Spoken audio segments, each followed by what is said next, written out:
जानते हैं, इंसान की मौत पर परिवार वाले इकट्ठे होते हैं, दुख बांटते हैं, एक दूसरे का सहारा बनते हैं। पर मैं अपनी सास की मौत पर अपने ही घर में नहीं थी। मेरे पति ने मुझे नहीं बुलाया। 8 साल की शादी, 2 बच्चों की माँ, और जब सास जी की अर्थी उठी, मैं 400 किलोमीटर दूर थी। वो मौके पर थी, वो जिसका नाम मैंने कभी लेना भी नहीं चाहा, पर आज लेना पड़ेगा, क्योंकि उस औरत ने मेरी पूरी जिंदगी बर्बाद कर दी। मेरा नाम रेणुका है, रेणुका श्रीवास्तव, अब रेणुका वर्मा। उम्र 32 साल। लखनऊ की रहने वाली हूँ।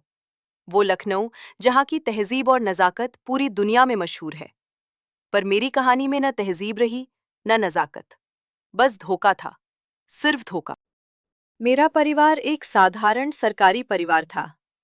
पापा पीडब्ल्यूडी में इंजीनियर थे, माँ स्कूल टीचर, एक बड़ा भाई प्रवीण भैया जो दिल्ली में आईटी कंपनी में है, और मैं घर की इकलौती बेटी, सबकी लाड।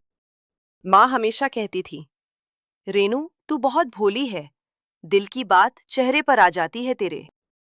वो सही कहती थी। मैं कभी झूठ नहीं बोल पाती थी, कभी छुपा नहीं पाती थी। जो फील करती वो बोल देती। शायद यही मेरी सबसे बड़ी कमजोरी थी। इस दुनिया में सीधे लोग अक्सर मारे जाते हैं। मैंने बीए किया था इंग्लिश लिटरेचर में। बड़े सपने थे, लेखिका बनूंगी, कहानियां लिखूंगी, नाम कमाऊंगी। पर जैसा अक्सर होता है, घर वालों ने कहा, पहले शादी हो जाए, फिर जो मन करे करना।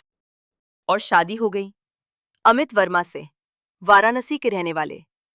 Joint family. पापा का टेक्सटाइल का बिजनेस था। माँ यानी मेरी सास बहुत रिलीजियस थी। घर में पूजा पाठ का बड़ा माहौल था। अगर मुझे तब पता होता कि इस शादी का अंजाम क्या होगा, लेकिन मुझे नहीं पता था, और मैंने अपनी जिंदगी का सबसे बड़ा फैसला आंखें बंद करके ले लिया। अमित पहली नजर में परफेक्ट लगा था। लंबा, गोरा, शार्प फीचर्स, चार्टर्ड अकाउंटेंट था।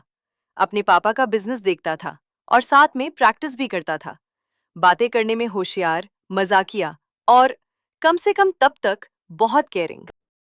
पहली मुलाकात वाराणसी के उनके घर पर हुई थी। बड़ा सा पुराना मकान, हवेली जैसा, अंदर आंगन, तुलसी का गमला, और हर कमरे में भगवान की तस्वीरें। सास जी ने पहली नजर में ही मुझे अप्रूव कर दिया था। बहुत सुंदर है बेटी, उन्होंने माँ से कहा था, और पढ़ी लिखी भी, हमारे अमित के लायक है। माँ खुश थी, पापा सैटिस्फाइड थे। मैं मैं बस अमित की आंखों में खोई थी। वो मुस्कुराया था, कॉफी पियोगी या यहाँ सिर्फ चाय चलती है? मैं हंस पड़ी थी। उस एक लाइन ने मुझे जीत लिया। एक मॉडर्न लड़का जो ट्रेडिशनल फैमिली में रहता है पर सोच नहीं रखता है, परफेक्ट कॉम्बिनेशन। शादी धूमधाम से हुई। मंडप में बैठी थी जब पंडित जी मंत्र पढ़ रहे थे। अमित ने धीरे से कहा था, बोर्ड। थोड़ा, मैंने फुसफुसा कर जवाब दिया। डोंट वरी, आफ्टर पार्टी में मैं तुम्हें डांस कराऊंगा। और सच में कराया। शादी के बाद जब सब चले गए, अमित ने रूम में किशोर कुमार के गाने लगाए और मुझे डांस किया। उस रात मुझे लगा मैं दुनिया की सबसे खुशनसीब लड़की हूं। शादी के पहले कुछ महीने स्वर्ग जैसे थे। वाराणसी शिफ्ट हुई। नया घर, नई फैमिली, नई जिंदगी। सास जी स्ट्रिक्ट थीं, पर बुरी नहीं थीं। ससुर जी अपने काम में बिजी रहते थे। देवर संदीप अभी कॉलेज में था, अपनी दुनिया में मस्त। और अमित अमित हर शाम ऑफिस से आकर मुझसे पूछता, तुम्हारा दिन कैसा गया? ये सिंपल सा सवाल था, पर इसमें प्यार था, केयर था। हम रात को छत पर बैठते, चाय पीते, बातें करते। तुम्हें पता है रेनू, एक रात उसने कहा था, तुमसे पहले मैं सोचता था शादी बस एक फॉर्मेलिटी है, सेटल होने के लिए। पर तुमने क्या किया? तुमने मुझे फील कराया कि शादी में प्यार भी हो सकता है। मेरी आंखों में आंसू आ गए थे, खुशी के। वैसे कमेंट में लिखिए, आप मेरी जगह क्या करते? जब शादी के पहले साल इतना अच्छा हो, तो क्या आप भी सोचते कि जिंदगी परफेक्ट है? मुझे सच में जानना है, तो मैं आगे बताती हूँ। पहला साल गुजरा, दूसरा साल आया, और फिर पहला बच्चा, आन्या, मेरी बेटी।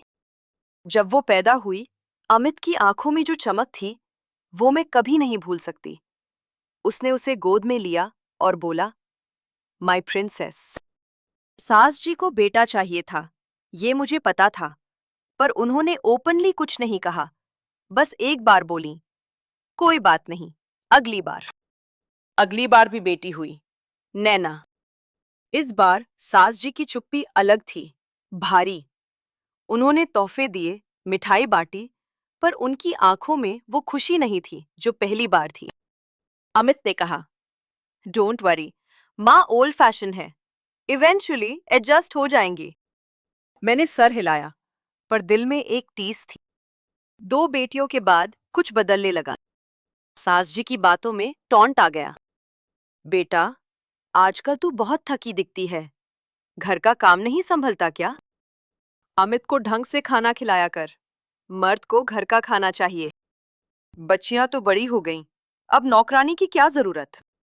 छोटे छोटे कमेंट्स, पर हर कमेंट एक सुई की तरह चुभता था। अमित से बात करने की कोशिश की, वो तो माँ की आदत है, इग्नोर करो। पर अमित, प्लीज रेनू, फैमिली में ऐसा होता रहता है, एडजस्ट करो। एडजस्ट, वो वर्ड जो हर इंडियन बहू को सिखाया जाता है। मैंने एडजस्ट किया। 3 साल, 4 साल, 5 साल। एडजस्ट करते करते मैं खुद को भूल गई। वो रेणुका जो कहानियां लिखना चाहती थी, वो कहीं खो गई। उसकी जगह एक बहू थी जो सुबह 5 बजे उठती थी, सास जी की सेवा करती थी, बच्चों को संभालती थी, पति का ख्याल रखती थी। और पति पति धीरे धीरे बदल रहा था। पहले जो हर शाम पूछता था, तुम्हारा दिन कैसा गया, अब फोन में बिजी रहता था। पहले जो छत पर बैठकर बातें करता था, अब थका हुआ हूं कहकर सो जाता था।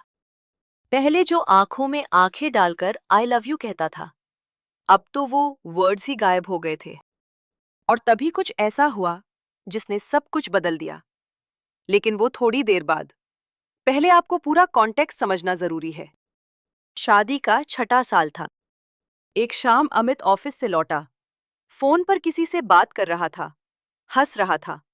वो हंसी जो मैंने बरसों से नहीं सुनी थी।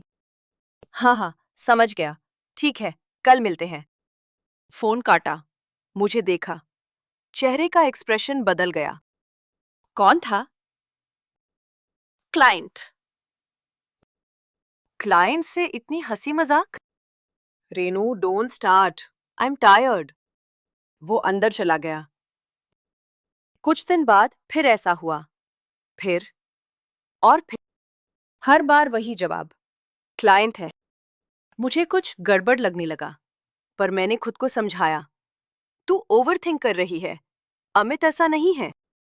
फिर एक दिन उसका फोन घर पर रह गया, वो ऑफिस जा चुका था। मैं क्लीनिंग कर रही थी, फोन बजा। स्क्रीन पर नाम था शिप्रा। शिप्रा? कौन शिप्रा? फोन रिसीव करने की हिम्मत नहीं हुई, पर जब फोन बंद हुआ, मैंने देखा 47 मिस्ड कॉल्स, सब शिप्रा के। और मैसेजेस, जानू कहाँ हो, मिस यू, कल का प्लान कंफर्म। मेरे पैर लड़खड़ा गए। मैं वहीं बैठ गई, फर्श पर, फोन हाथ में। जानू, मिस यू। अमित का फोन, किसी और की मैसेजेस। नहीं, ये नहीं हो सकता, पर वो था। उस दिन मैंने कुछ नहीं कहा, कह नहीं पाई, बस चुपचाप खाना बनाया, बच्चों को खिलाया, अमित की थाली लगाई। जब वो आया, मैंने फोन वापस दिया, घर पर रह गया था। उसने देखा, एक सेकंड के लिए उसकी आंखों में कुछ था, डर, गिल्ट, पर तुरंत संभाल लिया। ओह, थैंक्स। बस, कोई एक्सप्लेनेशन नहीं, कोई बहाना नहीं। और मैं चुप रही। क्योंकि मुझे नहीं पता था क्या करूं। रात को नींद नहीं आई। बगल में अमित सो रहा था। वही अमित जिसने मंडप में कहा था, बोर्ड। वही अमित जिसने शादी की रात किशोर कुमार के गाने लगाए थे। वही अमित जिसने आन्या को देखकर कहा था, माय प्रिंसेस। और अब उसके फोन में किसी और के जानू भरे मैसेजेस थे। आंखों में आंसू आ गए, पर आवाज नहीं निकाली। चुपचाप रोई, बिल्कुल चुपचाप। अगले कुछ हफ्ते मैंने ऑब्जर्व किया। अमित के पैटर्न्स बदल गए थे। हर शुक्रवार को बिजनेस डिनर हो लगा। हर महीने 1-2 बार दिल्ली ट्रिप होती थी। Important meeting. फोन हमेशा साइलेंट पर। पासवर्ड चेंज हो गया। और जब भी शिप्रा का नाम फोन पर फ्लैश होता, वो रूम से बाहर चला जाता। मैंने एक बार पूछा, शिप्रा कौन है? ऑफिस में है, सीए फर्म में पार्टनर। बहुत कॉल्स करती है। प्रोफेशनल मैटर है रीनू, तुम नहीं समझोगी। मैं नहीं समझूंगी। ये लाइन बहुत बार सुनी। तुम नहीं समझोगी। ये बिजनेस की बात है। तुम्हें इन सब में इंटरेस्ट नहीं होना चाहिए। धीरे धीरे मुझे अपने ही घर में आउटसाइडर बना दिया गया। एक दिन मैंने हिम्मत की, अमित, हमें बात करनी है। क्या? तुम बदल गए हो। कुछ कुछ गड़बड़ है। क्या गड़बड़ है? वो शिप्रा, तुम और वो। Renu, stop it. उसकी आवाज तेज हो गई। तुम्हारा दिमाग खराब हो गया है। हर बात में डाउट, इनसिक्योरिटी। पर वो मैसेजेस। कौन से मैसेजेस? उस दिन तुम्हारा फोन रह गया था, मैंने देखा। जानू, मिस यू। साइलेंस। फिर अमित हंसा। कुछ पॉजिटिव सोचना ही नहीं है तुम्हें। और वो चला गया, रूम से बाहर। मैं वही बैठी रही, स्टन्ड। उसने अपोलोजाइज नहीं किया, एक्सप्लेन नहीं किया, उल्टा मुझे ही ब्लेम कर दिया।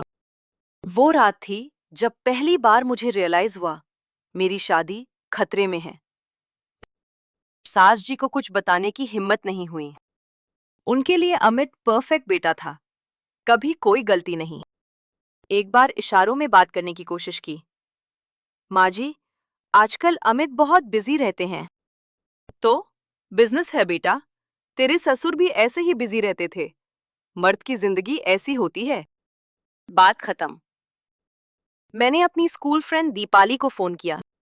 दीपा, मुझे लगता है अमित का कोई अफेयर है। क्या? तुझे श्योर है? मैसेजेस देखे थे और वो बहुत बदल गया है। रेनू, ऐसे कैसे बोल सकती है? प्रूफ है तेरे पास? प्रूफ? वो मैसेजेस। मैसेजेस तो कुछ भी हो सकते हैं। May be friendly flirting, may be कुछ नहीं। तू ओवरथिंक कर रही है। पर लुक, मेरी सुन। Don't create problems. अमित अच्छा पति है, अच्छा कमाता है, बच्चों का ख्याल रखता है। इतना काफी है। थोड़ा बहुत तो सबके साथ होता है। थोड़ा बहुत? हाँ यार, परफेक्ट मैरिज किसी की नहीं होती। एडजस्ट करना पड़ता है। फिर वो वर्ड, एडजस्ट। अगर आपको ये कहानी रिलेट हो रही है, लाइक करें और कमेंट में अपनी राय जरूर बताएं। मुझे आपका सपोर्ट बहुत जरूरी है। तो मैं आगे बताती हूँ। शादी का 7वां साल था। सास जी की तबीयत खराब रहने लगी। शुगर, बीपी और हार्ट की प्रॉब्लम। डॉक्टर ने कहा, आराम करना जरूरी है। मैंने उनकी सेवा करनी शुरू की। दवाइयाँ टाइम पर देना, खाना डाइट का बनाना, रात को जाग कर देखना। सास जी ने एक बार कहा, बहू, तू बहुत अच्छी है। भगवान करे तुझे सारे सुख मिले। वो वर्ड्स मेरे लिए बहुत मायने रखते थे। पर अमित और डिस्टेंट होता गया। अब वो महीने में 2-3 बार दिल्ली ट्रिप पर जाता था। कभी कभी 1 हफ्ते भी रुक जाता।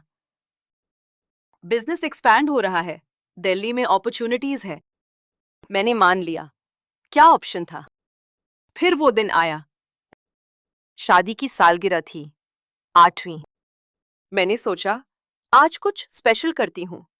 घर को सजाया, खाना अमित का फेवरेट बनाया, नई साड़ी पहनी।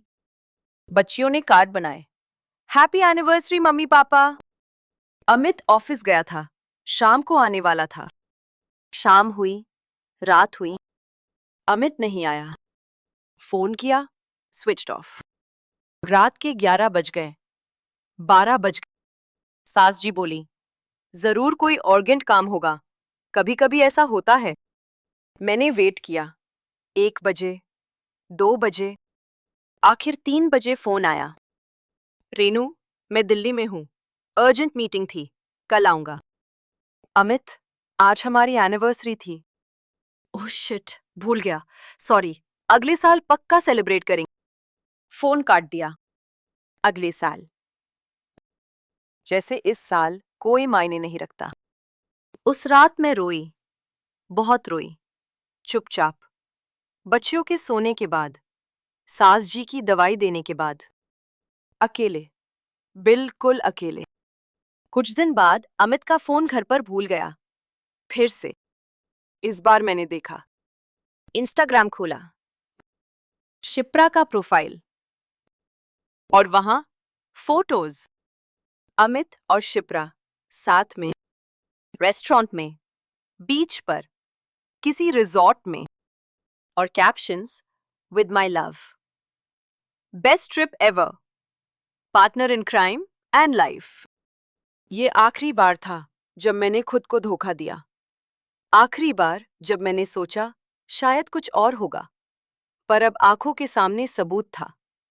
शिप्रा खूबसूरत थी, modern, short hair, western clothes, confident smile, और तस्वीरों में खुश, अमित के साथ।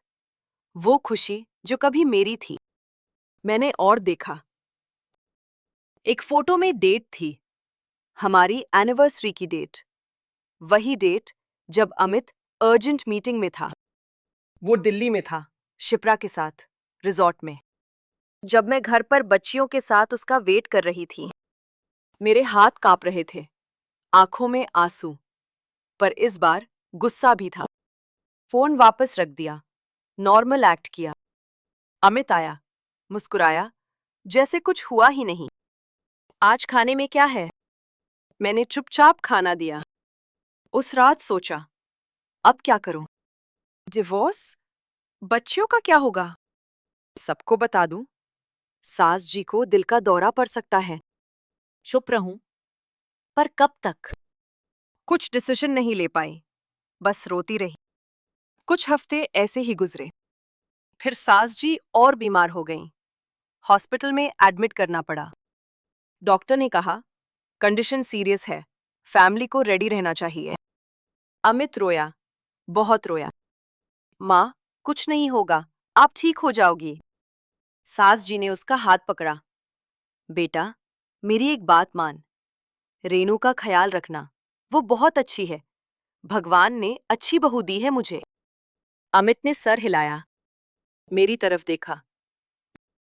कुछ था उसकी आंखों में, गिल्ट, रियलाइजेशन, पता नहीं, पर मुझे फर्क नहीं पड़ता था अब। 2 हफ्ते बाद सास जी थोड़ा ठीक हुई, घर लाए, पर वो पहले जैसी नहीं रही। वीक थीं, बेड रिडन थीं। मैंने पूरी तरह उनकी सेवा में लगा दिया खुद को, दिन रात। और अमित? अमित बिजनेस में बिजी था। एक दिन सास जी ने पूछा, बेटा कहाँ है, कब आएगा? माँ जी ऑफिस में है, बिजी है। तू कॉल कर, माँ बीमार है और बेटा नहीं आता। मैंने कॉल किया, स्विच्ड ऑफ। फिर किया, स्विच्ड ऑफ। रात को मैसेज किया, माँ जी पूछ रही हैं, कब आओगे? रिप्लाई आया, कल आऊंगा, मीटिंग है। कल, हमेशा कल। मैंने सास जी से झूठ बोला, माँ जी कल आएंगे, इंपॉर्टेंट मीटिंग थी। वो चुप रही। कुछ देर बाद बोली, रेनू, एक बात बोलूं? हाँ माँ जी। अमित, अमित बदल गया है। मेरा दिल धड़का। क्या मतलब? मुझे पता है बेटा, कुछ गड़बड़ है। माँ हूं उसकी, सब समझती हूँ। माँ जी, तू रोया करती है रात को, मैंने सुना है। उनकी आंखों में आंसू आ गए। मुझसे छुपाने की जरूरत नहीं है। मैं कुछ नहीं बोल पाई, बस उनका हाथ पकड़ लिया। वो कुछ देर चुप रहीं, फिर बोली, जो भी है बेटा, तू स्ट्रांग रहना, बच्चियों के लिए, अपने लिए। और सुन, अगर कभी कोई बड़ा फैसला लेना पड़े तो अपने दिल की सुनना, समझी? मैंने सर हिलाया। वो आखिरी बार था जब सास जी ने मुझसे इतनी लंबी बात की। उसके 2 दिन बाद रात को उन्हें कार्डियक अरेस्ट हुआ। मैं उनके पास थी, हाथ पकड़ा हुआ था। माँ जी, माँ जी! कोई रिस्पॉन्स नहीं। एम्बुलेंस बुलाई, पर तब तक वो चली गईं। मेरे हाथों में, मेरी गोद में, जबकि उनका बेटा मीटिंग में था। जब तक अमित पहुंचा, सब खत्म हो चुका था। वो आया, देखा, रोया। माँ, माँ! मैं चुप खड़ी थी। आंसू थे, पर शब्द नहीं थे। अंतिम संस्कार की तैयारियां शुरू हुई। रिश्तेदार इकट्ठे होने लगे, पूरा घर भर गया। और तभी तभी वो हुआ जो मेरी जिंदगी का सबसे बड़ा झटका था। अमित ने मुझे बुलाया। रेनू, तुम्हें कुछ दिन के लिए मायके जाना होगा। क्या? अभी? माँ जी की? हाँ, अभी गेस्ट आ रहे हैं, बहुत सारे। तुम्हें मैनेज करना मुश्किल होगा। पर मैं तो... रेनू प्लीज, मैं बोल रहा हूं तो कोई रीजन होगा ना। बच्चियों को भी ले जाओ। मेरा दिमाग काम नहीं कर रहा था। पर अंतिम संस्कार मैं भी रहना चाहती हूँ। तुम बाद में आ जाना, अभी जाओ। वो मुड़ गया। मैं वहीं खड़ी रही, कंफ्यूज्ड, हर्ट। ये क्या हो रहा था?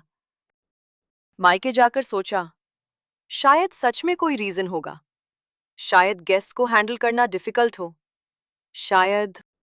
बस शायद की जगह सच्चाई कुछ और थी, जो मुझे 3 दिन बाद पता चली। जब मैं वापस आई, जब देवर संदीप ने मुझे वो फोटोज दिखाई, अंतिम संस्कार की फोटोज, जिसमें अमित के बगल में एक औरत खड़ी थी।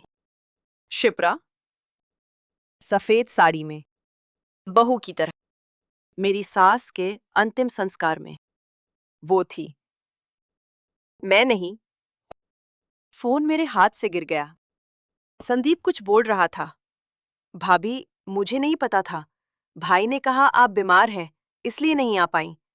पर मैंने जब शिप्रा को देखा, मैं सुन नहीं पा रही थी। बस एक ही बात दिमाग में घूम रही थी। मेरी सास जी, जिनकी मैंने सेवा की, जो मेरे हाथों में गईं, उनके अंतिम संस्कार में मुझे नहीं बुलाया। उसे बुलाया, उस औरत को, जो मेरे पति की। और तभी मेरी नजर एक और फोटो पर गई, जिसमें शिप्रा अर्थी के पास खड़ी थी और उसके गले में मंगलसूत्र था। मंगलसूत्र। मेरी सांस रुक गई। ये क्या था? क्या अमित ने... क्या वो शादीशुदा था उससे भी? क्या मैं लीगली भी... सवाल, सिर्फ सवाल। जवाब... जवाब के लिए मुझे अमित से बात करनी थी, जो बात मेरी जिंदगी का सबसे मुश्किल कन्फ्रंटेशन बनने वाली थी। पर वो कहानी अगले भाग में। वो फोटो मेरे हाथ में था, शिप्रा सफेद साड़ी में, मेरी सास जी की अर्थी के पास खड़ी, और उसके गले में मंगलसूत्र। वो मंगलसूत्र जो एक शादीशुदा औरत पहनती है। मेरा दिमाग काम नहीं कर रहा था। क्या अमित ने दूसरी शादी कर ली थी? क्या मैं लीगली भी उसकी पत्नी नहीं रही? संदीप मेरे सामने खड़ा था। उसकी आंखों में गिल्ट था, कंफ्यूजन था। भाभी, मुझे सच में नहीं पता था। भाई ने कहा था आप बीमार हैं, इसलिए नहीं आ पाईं। मैंने माना, पर जब शिप्रा को देखा और वो मंगलसूत्र... ये कब से चल रहा है? मेरी आवाज कांप रही। संदीप ने नजरें झुका ली। मुझे एग्जैक्टली नहीं पता भाभी, पर शायद 2-3 साल से। माँ को भी पता था। माँ जी को पता था? हाँ, उन्होंने भाई से बहुत बार कहा था, पर भाई ने... मेरे पैर लड़खड़ाए। मैं पास की कुर्सी पर गिर गई। माँ जी को पता था, वो माँ जी जिनकी मैंने 8 साल सेवा की, जो मेरे हाथों में गईं। उन्हें पता था कि उनका बेटा मुझे धोखा दे रहा है, और वो चुप रहीं। याद है, बात में मैंने बताया था कि माँ जी ने कहा था, अमित बदल गया है, मुझे पता है कुछ गड़बड़ है। तब मैंने सोचा था वो मेरी तरफ है, पर असल में उन्हें शुरू से पता था। कितनी बड़ी गलती थी मेरी कि मैंने उन्हें अपना समझा। भाभी, आप ठीक है? संदीप की आवाज दूर से आ रही थी। मैं ठीक नहीं थी। कैसे होती? 8 साल की शादी, 2 बच्चियां, और अब ये? संदीप, वो मंगलसूत्र? मैंने पूछा। क्या अमित ने उससे शादी?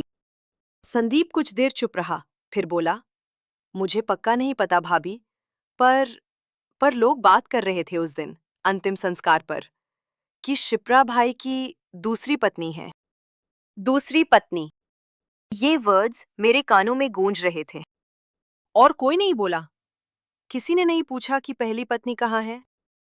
भाई ने सबको बताया था कि आपकी तबीयत खराब है, और और शिप्रा को बहू की तरह इंट्रोड्यूस किया। मैं हंसी, वो पागलों वाली हंसी जो दर्द से निकलती है। बहू की तरह? मैं क्या हूं फिर, नौकरानी? भाभी, जाओ संदीप, प्लीज, मुझे अकेला छोड़ो। वो चला गया, और मैं वहीं बैठी रही, घंटों, फोन हाथ में, वो फोटोज देखती रही, बार बार। अमित और शिप्रा, खुश, साथ में, अर्थी के पास, मंगलसूत्र पहने, और मैं 400 किलोमीटर दूर, अपने मायके में, इस इंतजार में कि कब बुलावा आएगा। रात हो गई, बच्चियां सो गईं। माँ ने कई बार पूछा, क्या हुआ बेटा, तबीयत ठीक नहीं? मैंने कुछ नहीं बताया। कैसे बताती, क्या बताती? रात को जब सब सो गए, मैंने अमित को कॉल किया। हेलो अमित, मुझे बात करनी है। रेनू, इतनी रात को? कुछ हुआ? हाँ, बहुत कुछ हुआ। मेरी आवाज ठंडी थी। संदीप ने फोटोज भेजी हैं, अंतिम संस्कार की। साइलेंस। शिप्रा कौन है अमित? रेनू, देखो, शिप्रा कौन है? वो वहां क्यों थी? वो मंगलसूत्र क्यों पहने हुए थी? और मुझे क्यों भगाया गया था? भगाया नहीं, तुम्हारी तबीयत। झूठ मत बोलो। मेरी आवाज तेज हो गई। मैं बीमार नहीं थी। तुमने मुझे जानबूझकर भेजा ताकि वो आ सके, है ना? रेनू, फोन पर नहीं, हम मिलकर बात करते हैं। मिलकर? ठीक है, कल आ रही हूं। फोन काट दिया। हाथ कांप रहे थे, पूरा शरीर कांप रहा था। पर अब डर नहीं था, गुस्सा था, बस गुस्सा। अगली सुबह मैंने माँ को बताया, माँ, मुझे वाराणसी जाना है, कुछ जरूरी काम है। बच्चियां? यही रहेंगी, 2-3 दिन। माँ ने मेरा चेहरा देखा, कुछ समझी, कुछ नहीं पूछा। ठीक है बेटा, जा, पर अपना ख्याल रखना। मैं निकल पड़ी, लखनऊ से वाराणसी। वही रास्ता जो 8 साल पहले दुल्हन बनकर गई थी। आज आज पता नहीं क्या बनकर जा रही थी। शाम को वाराणसी पहुंची। वो बड़ा सा मकान, हवेली जैसा, जिसे कभी अपना घर समझा था। दरवाजा खुला था। अंदर गई। अमित बैठा था, ड्राइंग रूम में, अकेला। मुझे देखा, खड़ा हो। रेनू, तुम आ गई, बैठ। नहीं बैठूंगी, मैंने कहा। पहले जवाब दो, शिप्रा कौन है? बैठो पहले, चाय लाता हूं। मुझे चाय नहीं चाहिए, जवाब चाहिए। अमित ने गहरी सांस ली, फिर बोला, ठीक है, बता देता हूं।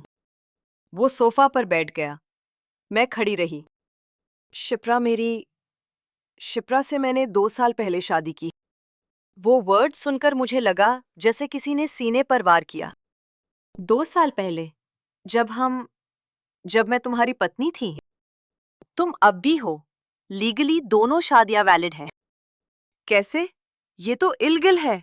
बिगैमी हिंदू मैरिज एक्ट के अंदर हाँ, पर मैंने मुस्लिम लॉ से शादी की। क्या? मैंने रिलीजन चेंज किया ऑफिशियली, और मुस्लिम लॉ में एक से ज्यादा शादियां अलाउड है। मेरा सर घूम गया। तुमने तुमने रिलीजन चेंज किया सिर्फ इसलिए कि तुम दूसरी औरत से शादी कर सको? रेनू, समझने की कोशिश करो। क्या समझूं? कि तुमने 8 साल की शादी को धोखा दिया? कि तुमने हमारी बेटियों के साथ धोखा किया? बेटियों के साथ कुछ नहीं किया मैंने। वो मेरी बेटियां हैं। और मैं क्या हूं? अमित कुछ देर चुप रहा, फिर बोला, तुम भी मेरी पत्नी हो। भी? तुम्हारे लिए मैं भी हूं? और वो क्या है? शिप्रा। वो रुका। शिप्रा के साथ मेरा कनेक्शन अलग है। कनेक्शन? तुम ऐसे बोल रहे हो जैसे ये कोई बिजनेस डील हो। रेनू प्लीज, ड्रामा मत करो। ड्रामा? उसने कहा। ड्रामा? 8 साल, 2 बच्चियां, अनगिनत सैक्रिफाइस। और वो कह रहा था ड्रामा। 1 सेकंड रुकिए और सोचिए, आप मेरी जगह क्या करते?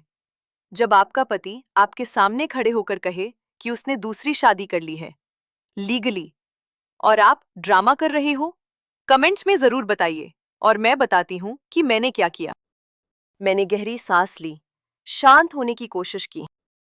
अमित, एक बात बताओ, माँ जी को कब से पता था? शुरू से। और उन्होंने मना नहीं किया? किया था, बहुत किया। पर फिर फिर उन्होंने एक्सेप्ट कर लिया। एक्सेप्ट कर लिया? मेरी आंखों में आंसू आ गए।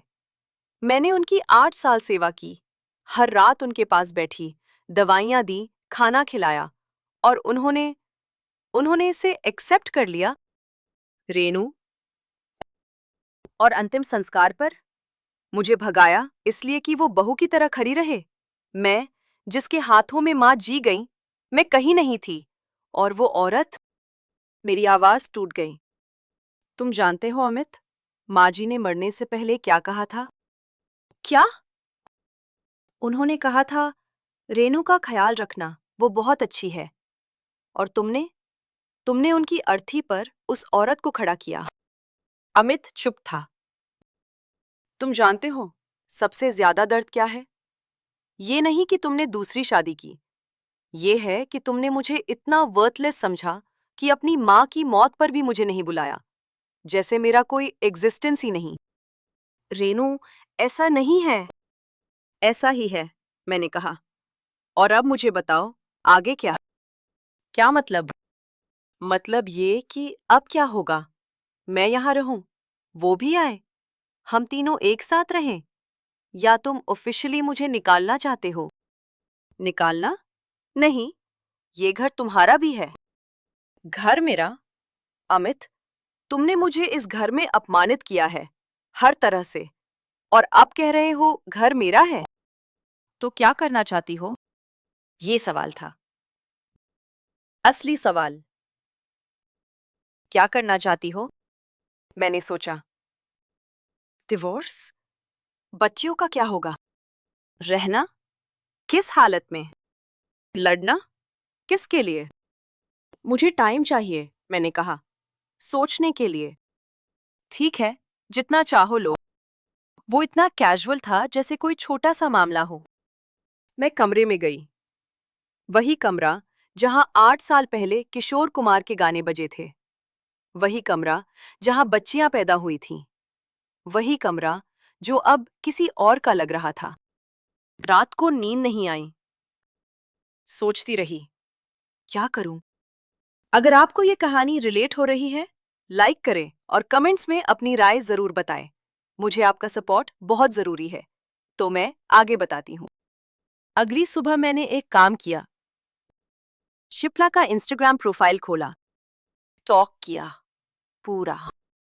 वो दिल्ली की रहने वाली थी, बुटीक चलाती थी, फैशन डिजाइनर, मॉडर्न, सक्सेसफुल, और अमित से पहले भी शादीशुदा थी, डिवोर्स्ड।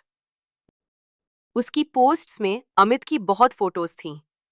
हब्बी लिखा था, माय वर्ल्ड लिखा था, और एक पोस्ट मिली जो मेरा खून खौला गई। वो हमारी शादी की एनिवर्सरी पर थी, जब अमित अर्जेंट मीटिंग में था। उस दिन शिप्रा ने पोस्ट किया था, happy anniversary to us, 2 years of madness and love. 2 years मतलब हमारी शादी के 6ठे साल में उन्होंने अपनी एनिवर्सरी सेलिब्रेट की।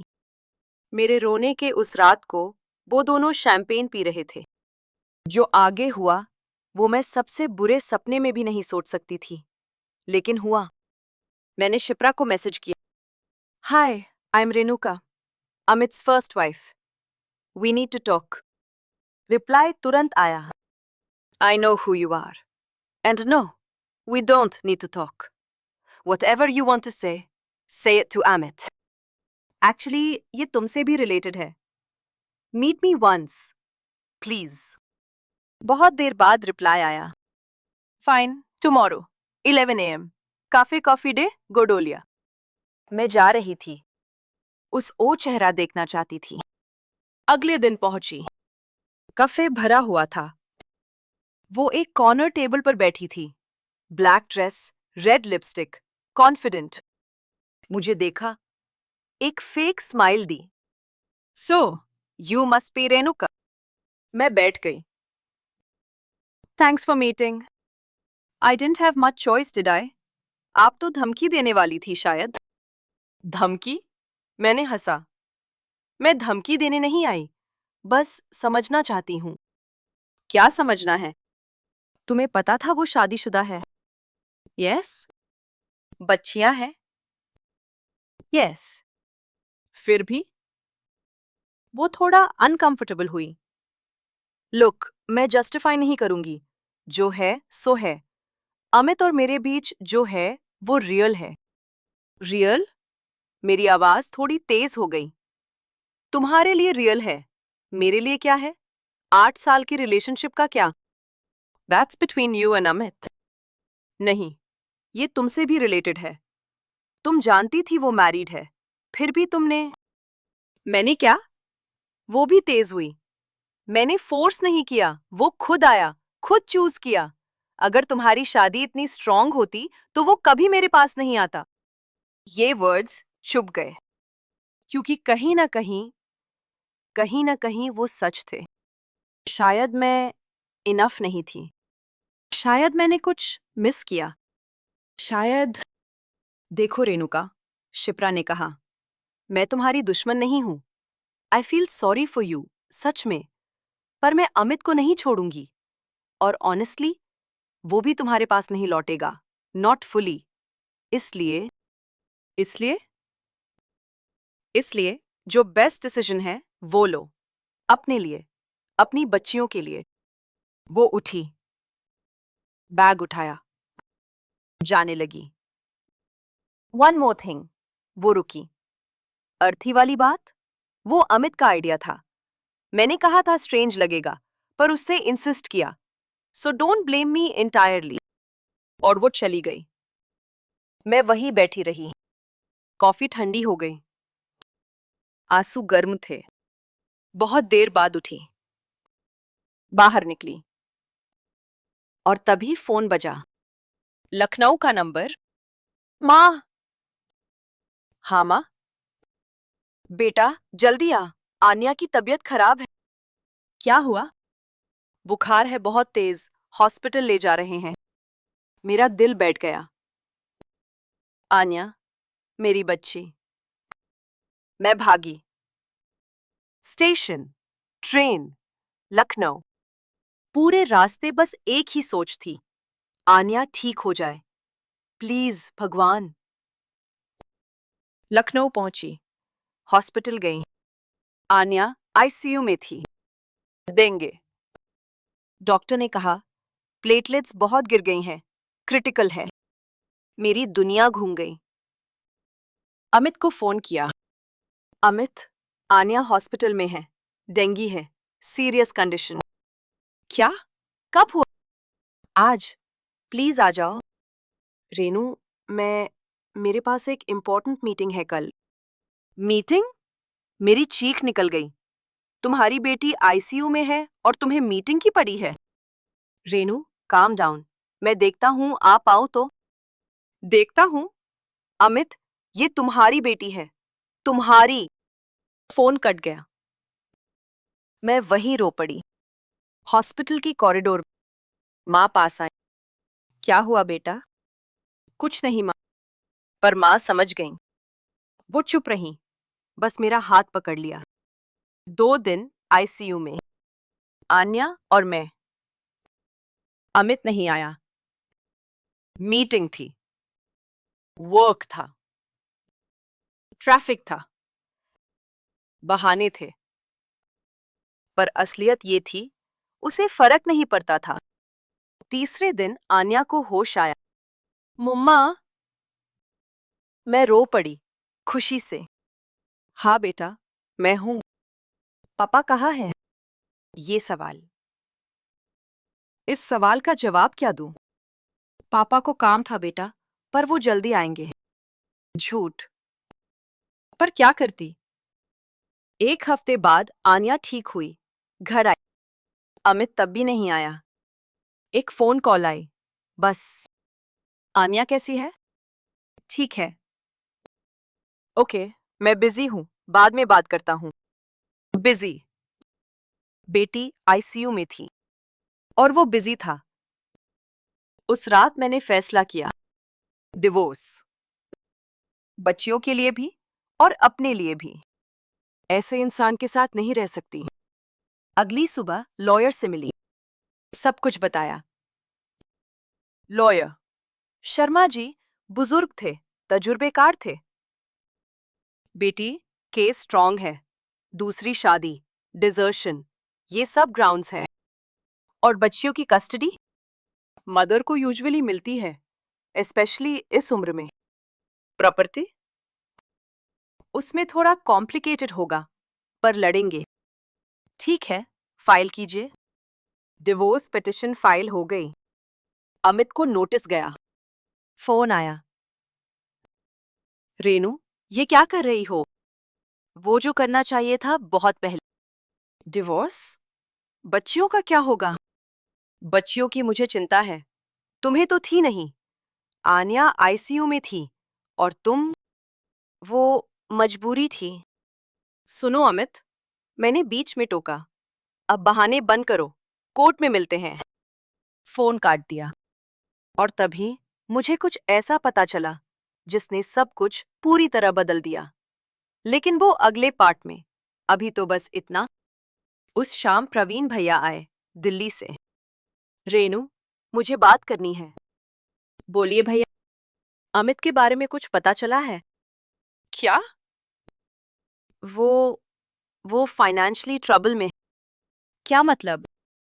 बिजनेस में लॉसेस हैं, बहुत बड़े। और और उसने तुम्हारे नाम पर भी कुछ लोन्स लिए हैं। मेरे नाम पर? कैसे? मैंने तो कभी डॉक्यूमेंट्स फॉर्ज किए हैं शायद। मेरा एक फ्रेंड बैंक में है, उसने बताया। मेरा सर घूम गया। कितने? करोड़ों में। करोड़ों। मेरे नाम पर, बिना मेरी जानकारी के।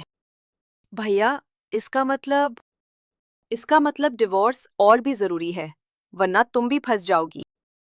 और बच्चियां? उनके लिए भी, अगर वो बैंकरप्ट हुआ। मैं समझ गई।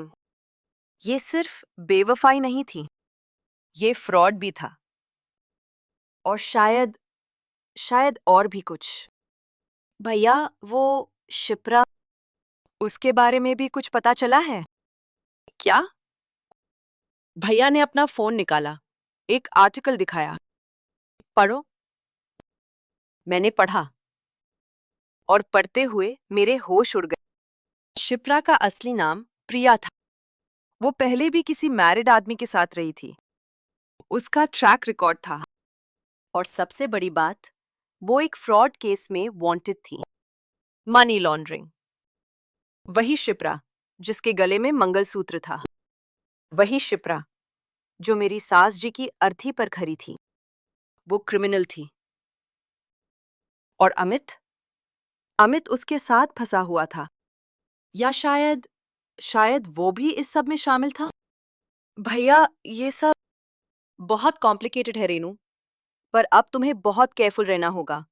डाइवोर्स तो होगा, पर साथ में बहुत कुछ और भी निकलेगा।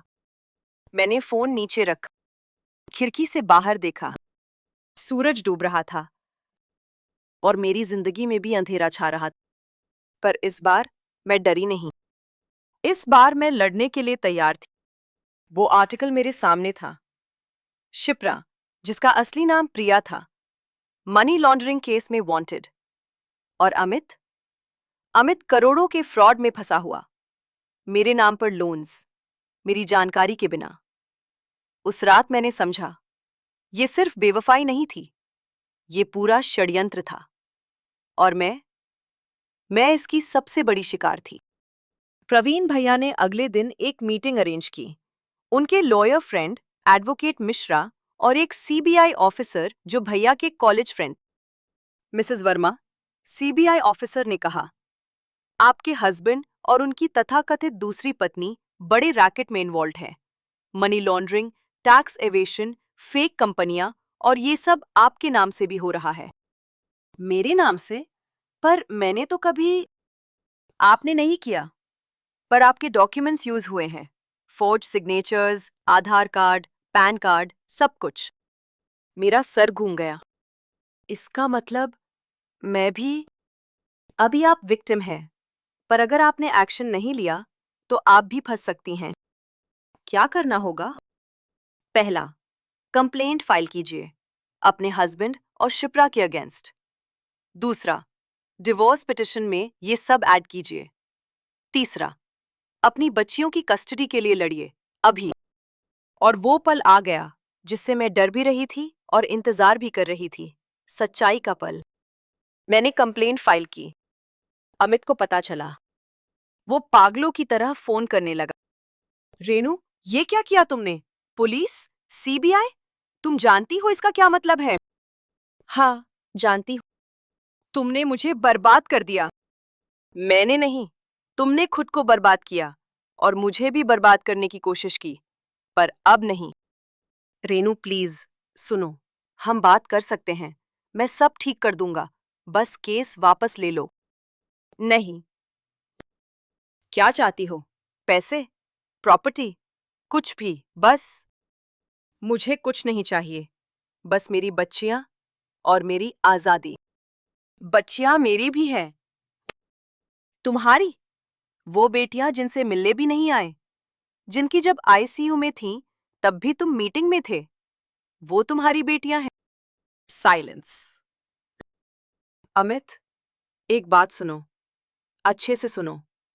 8 साल मैंने तुम्हारी वाइफ बनकर बिताए, तुम्हारी माँ की सेवा की, तुम्हारे घर को संभाला, और तुमने क्या दिया? धोखा, झूठ, अपमान। अब बहुत हो गया। रेनू, केस वापस नहीं होगा, डिवोर्स होगा, और तुम्हें जो भी सजा मिलनी है वो मिलेगी। Good bye Amit. फोन काट दिया। और उस एक मोमेंट में मैंने महसूस किया कि 8 साल में पहली बार मैं फ्री थी।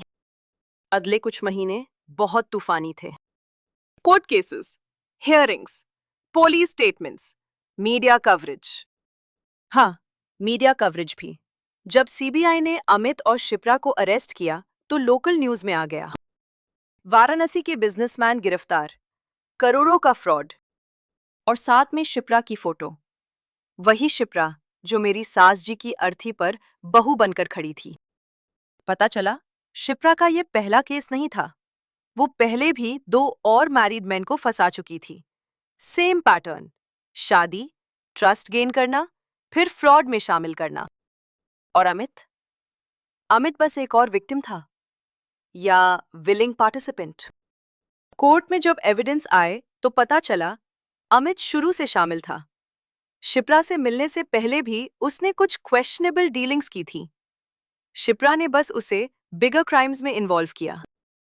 पर इससे मेरा दर्द कम नहीं हुआ, बल्कि बढ़ा, क्योंकि इसका मतलब था मैंने जिस आदमी से शादी की वो शुरू से ही वैसा नहीं था जैसा मैंने सोचा था। याद है पहले पार्ट में मैंने बताया था, शादी की पहली रात अमित ने किशोर कुमार के गाने लगाए थे और मुझे डांस कराया था। उस मोमेंट पे मुझे लगा था ये है मेरा परफेक्ट हस्बैंड। पर अब सोचती हूँ वो भी शायद एक एक्ट था, एक मास्क जो धीरे धीरे उतरता गया। डिवोर्स प्रोसीडिंग्स शुरू हुई। अमित के लॉयर ने बहुत आर्ग्यू किया, बच्चियों की कस्टडी के लिए, प्रॉपर्टी के लिए, पर जज ने सब देखा। फ्रॉड का केस, दूसरी शादी, डिजर्शन, बच्चियों की निग्लेक्ट। कस्टडी मां को, जज ने कहा, और मिस्टर वर्मा को मेंटेनेंस देना होगा। पर मेंटेनेंस कहाँ से आती? अमित की सारी प्रॉपर्टी फ्रीज हो चुकी थी, अकाउंट सीज्ड, बिजनेस बंद। वो अब एक टूटा हुआ आदमी था, जेल में। क्या लगता है आपको, मैंने सही किया? कमेंट्स में जरूर बताइए, मुझे सच में आपकी राय जानना जरूरी है। कई लोगों ने कहा, बहुत हार्श हो गई तुम, पति को जेल भिजवा दिया। पर मैं जानती थी, अगर मैंने एक्शन नहीं लिया होता तो मैं और मेरी बच्चियां बर्बाद हो जाती। मेरे नाम पर जो लोन्स थे वो मुझे चुकाने पड़ते, शायद जेल मुझे जाना पड़ता। कभी कभी सेल्फ प्रेजर्वेशन हार्श लगती है, पर जरूरी होती है। संदीप, अमित का छोटा भाई, एक बार मिलने आया। भाभी, मुझे माफ कीजिए। किस बात की माफी संदीप? मुझे पहले बताना चाहिए था। माँ को पता था, मुझे भी थोड़ा थोड़ा पता था, पर मैंने। तुम छोटे थे, तुम्हारी गलती नहीं थी। फिर भी आप इस घर में अकेली थीं और किसी ने आपका साथ नहीं दिया। वो सच था। उस पूरे घर में, उस बड़ी हवेली में मैं अकेली थी। संदीप, एक बात बताओ, माँ जी को कब से पता था? वो थोड़ा अनकंफर्टेबल हुआ। भाभी, सच बताओ। शुरू से, जब भाई ने शिप्रा से शादी की तब से मेरा दिल टूट गया, फिर से। और उन्होंने कुछ नहीं किया? किया था। भाई से बहुत लड़ी, पर भाई ने धमकी दी कि वो घर छोड़ देगा, बिजनेस अलग कर लेगा। तब माँ ने एक्सेप्ट कर लिया। हाँ, माँ को लगा शायद टाइम के साथ सब ठीक हो जाएगा, भाई सुधर जाएगा। पर वो नहीं सुधरा। मैं ही। साइलेंस। भाभी, माँ ने जाने से पहले मुझसे कहा था, रेनू का ख्याल रखना, वो बहुत अच्छी है। मेरी आंखों में आंसू आ गए। माँ जी को शायद गिल्ट था। हाँ, बहुत था। इसीलिए आखिरी दिनों में वो आपके लिए इतना प्रे करती थीं। ये सुनकर कुछ अजीब सा लगा। माँ जी, जो सब जानती थीं, फिर भी चुप रहीं। वो भी अल्टीमेटली गिल्टी फील कर रही थीं। पर इससे क्या फर्क पड़ता था अब? जो आगे हुआ, उसने मुझे हमेशा के लिए बदल दिया। और मैं चाहती हूँ कि आप ये मुझसे सुने। डिवोर्स फाइनल होने के बाद मैं लखनऊ में ही रहने लगी, माँ पापा के पास। आन्या और नैना को नए स्कूल में एडमिशन दिलाया। लाइफ स्लोली नॉर्मल होने लगी। पर नॉर्मल अब पहले जैसी नहीं थी। रातों को नींद नहीं आती थी, पास्ट की यादें आती थीं, रिग्रेट आता था, एंगर आती थी। माँ ने कहा, बेटा, काउंसलिंग लेनी चाहिए। मैंने मना किया। मैं ठीक हूं, पर मैं ठीक नहीं थी। और अल्टीमेटली मैंने हेल्प ली। थेरेपिस्ट से बात की, अपनी फीलिंग्स प्रोसेस की, रोई, चिल्लाई, सब निकाला। और स्लोली, बहुत स्लोली हील होने लगी। एक दिन आन्या ने पूछा, मम्मा, पापा कब आएंगे? मेरा दिल टूट गया। बेटा, पापा को कुछ प्रॉब्लम्स है, वो अभी नहीं आ सकते। कैसी प्रॉब्लम्स? Grown up problems. जब तुम बड़ी होगी तब समझोगी। क्या हम फिर वापस जाएंगे वाराणसी? नहीं बेटा, अब हम यहीं रहेंगे, नानी नाना के पास। ओके। वो थोड़ी देर चुप रही, फिर बोली, मम्मा, आप खुश हो? ये सवाल एक 7 साल की बच्ची ने पूछा। हाँ बेटा, खुश हूं, क्योंकि तुम दोनों मेरे पास। वो मुस्कुराई, गले लग गई। और उस मोमेंट में मैंने डिसाइड किया, अब पीछे नहीं देखना, बस आगे। 1 साल बीत गया। लाइफ बदल गई। मैंने जॉब शुरू की, एक पब्लिशिंग हाउस में, एडिटिंग का काम। वो राइटिंग करियर जो मैंने छोड़ दिया था शादी के बाद, उसकी तरफ एक कदम। बच्चियां स्कूल में अच्छा कर रही थीं, एडजस्ट हो गई थीं। माँ पापा सपोर्टिव थे, भैया भाभी भी। लोग क्या कहेंगे, वो डर जो हर इंडियन वुमेन को सताता है, वो भी कम हो गया। हाँ, कुछ रिलेटिव्स ने ताने मारे, डिवाइस हो गया, एडजस्ट नहीं कर सकती थी। पर अब मुझ में इतनी ताकत थी कि जवाब दे सकूं। एडजस्ट कर सकती थी, पर क्यों करूं? उस आदमी के साथ जिसने मुझे धोखा दिया, जो क्रिमिनल था, जिसने मेरी बच्चियों की परवाह नहीं की। कुछ लोग समझे, कुछ नहीं समझे, पर अब मुझे फर्क नहीं पड़ता था। अमित, सुना है 5 साल की सजा हुई, फ्रॉड के चार्जेस। शिप्रा मतलब प्रिया को भी 7 साल। उनकी शादी कोर्ट ने इनवैलिड डिक्लेयर कर दी, क्योंकि अमित ने रिलीजन चेंज करने के प्रॉपर प्रोसीजर्स फॉलो नहीं किए थे। सब फ्रॉड था। कभी कभी सोचती हूं, क्या अमित को सच में मुझसे प्यार था? कभी शायद, शुरू में।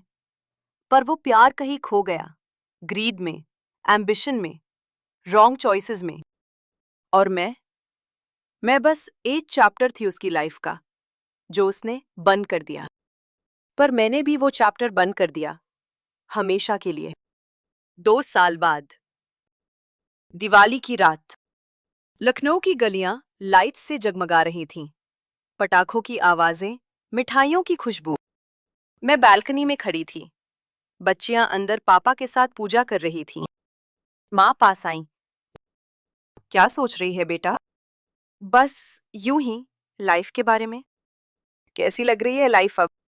मैंने सोचा, अलग, पहले से बहुत अलग, पर बुरी नहीं। खुश है? खुश? मैंने हंसा। खुश शायद नहीं, पर सैटिस्फाइड हूं, पीसफुल हूं, और ये इनफ है। माँ ने मेरा हाथ पकड़ा। बेटा, तूने बहुत सहा, बहुत लड़ी, मुझे तुझ पर गर्व है। मेरी आंखों में आंसू आ गए। माँ, नहीं सुन, जब तूने डिवोर्स का डिसीजन लिया, मुझे डर लगा था।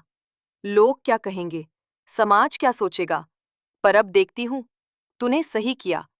अगर तू उस घर में रहती, तो टूट जाती, पूरी तरह। कभी कभी सोचती हूँ, अगर माँ जी जिंदा होती, तो क्या? पता नहीं, शायद कुछ अलग होता। शायद वो अमित को रोक पाती। शायद, पर उन्होंने नहीं रोका। जब टाइम था, तब नहीं रोका। ये उनकी गलती थी। उनकी गलती, पर सजा मुझे मिली। माँ ने गहरी सांस ली। जिंदगी फेयर नहीं होती बेटा, कभी नहीं होती। पर हम उठते हैं, लड़ते हैं, आगे बढ़ते हैं। तूने भी यही किया।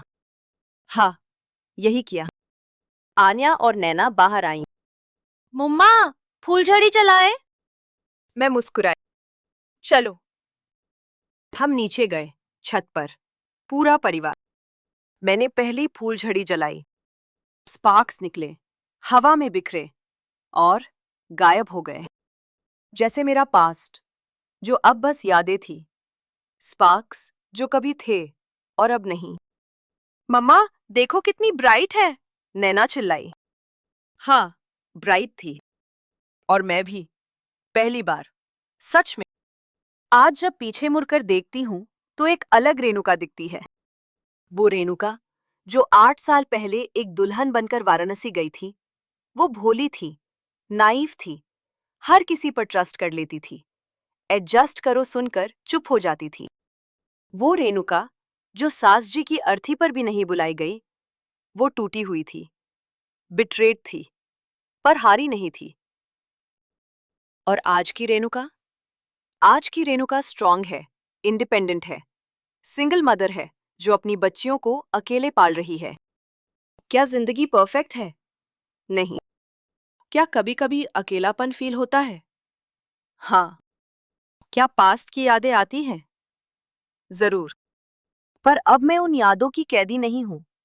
वो बस चैप्टर्स हैं मेरी किताब के। पढ़े, समझे और आगे बढ़े। कुछ महीने पहले एक लड़की मिली ऑफिस में। न्यू ज्वाइनी थी। उसने अपनी स्टोरी बताई। सेम सिचुएशन, चीटिंग हस्बैंड, दूसरी औरत, कंफ्यूजन। दीदी, मैं क्या करूं? डिवोर्स लूं? पर बच्चा है, फैमिली क्या कहेगी? मैंने उसका हाथ पकड़ा। देखो, मैं तुम्हें नहीं बता सकती क्या करो, वो डिसीजन तुम्हारा है। पर एक बात कहूंगी, अपने आप को सबसे ज्यादा प्रायोरिटी दो। क्योंकि अगर तुम टूट गई तो बच्चे का क्या होगा, फैमिली का क्या होगा?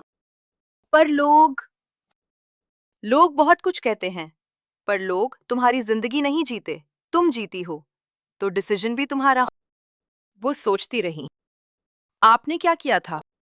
मैंने वो किया जो मेरे लिए और मेरी बच्चियों के लिए सही था। भले ही वो हार्ड था, भले ही लोगों ने बुरा कहा, पर आज मैं यहाँ हूँ, खड़ी हूँ, जिंदा हूँ, और वो एफएन है। वो मुस्कुराई। कुछ हफ्ते बाद उसने भी डिवोर्स फाइल किया, और आज वो भी अपनी जिंदगी जी रही है, अपनी टर्म्स पर। शायद यही है मेरी स्टोरी का पर्पस। सिर्फ मेरे लिए नहीं, उन सभी औरतों के लिए जो इस सिचुएशन में हैं। आपको परमिशन नहीं चाहिए, आपको वैलिडेशन नहीं चाहिए, आपको बस करेज चाहिए, अपने लिए खड़े होने की। और वो करेज हम सबके अंदर है, बस उसे जगाना होता है। एक लास्ट बात। कुछ दिन पहले अमित की चिट्ठी आई, जेल से। रेनू, मुझे माफ कर दो, मैंने बहुत गलती की। तुम और बच्चियां ही मेरी असली फैमिली थीं। मैं अंधा था। शिप्रा ने। वो चिट्ठी मैंने पूरी पढ़ी, फिर जला दी। फॉरगिवनेस? शायद एक दिन, अपने लिए, अपनी पीस के लिए। पर अभी नहीं। अभी वो वूंड्स बहुत फ्रेश हैं, और वो ठीक है। फॉरगिवनेस कोई ऑब्लिगेशन नहीं है, वो प्रोसेस है जो अपना टाइम लेती है। शुक्रिया कि आपने मेरी कहानी आखिर तक सुनी। ये आसान नहीं था, न मेरे लिए बताना, न आपके लिए सुनना। अगर ये कहानी आपको छू गई, तो लाइक करें और कमेंट में बताएं कि आप क्या सोचते हैं। क्या मैंने सही किया? आप मेरी जगह क्या करते? चैनल को सब्सक्राइब करें। यहाँ और भी कहानियां हैं जो आपका इंतजार कर रही हैं। और याद रखिए, आपकी जिंदगी में जो भी हो, आप संभाल लेंगे। अगर मैं संभाल पाई, तो आप भी संभाल लेंगे। और सबसे जरूरी बात, कभी भी खुद को इतना छोटा मत समझो कि कोई तुम्हें अपनी माँ की अर्थी पर भी ना बुलाए। तुम इससे ज्यादा डिजर्व करती हो। हम सब डिजर्व करते हैं। अगली कहानियों में मिलते हैं, और तब तक अपना ख्याल रखिए। आप महत्वपूर्ण हैं, आप मायने रखती हैं, और आप अकेले नहीं हैं।